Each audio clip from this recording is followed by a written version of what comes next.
So we've heard that the Lebanese interim Prime Minister, Najib Mikati, says Hezbollah have agreed to going back to working in lines with Resolution 1701. I know we've been here before, but what impact, if they do adhere to it, could it have on the conflict?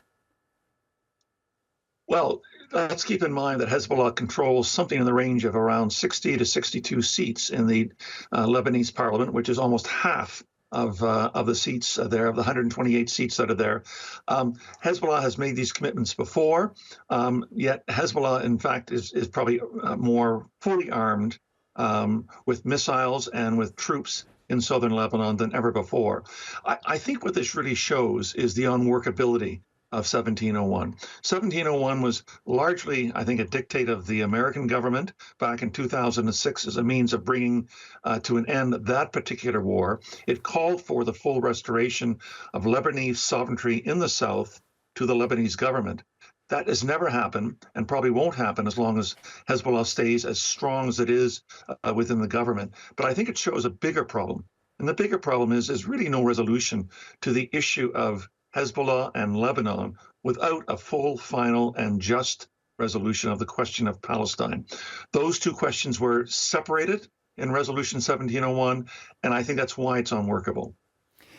As you mentioned, we've been here before back in 2006. At the time, again, Hezbollah agreed to withdraw from the southern border.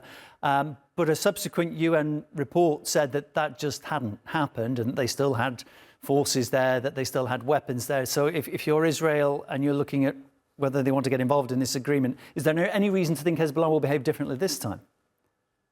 No, I mean, as long as the status quo continues, and the status quo is proved to be unworkable, that Hezbollah maintains its forces separate from the Lebanese government. But as long as Israel maintains and deepens its occupation, I mean, we have to remember that this new flare-up, this new, if you like, conflict between Hezbollah and Israel started last October in response to the way in which Israel carried out its military operations in Gaza.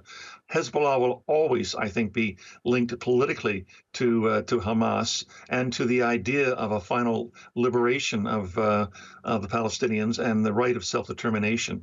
As long as that goes unfulfilled, Hezbollah will stay in the south. Hezbollah will remain heavily armed.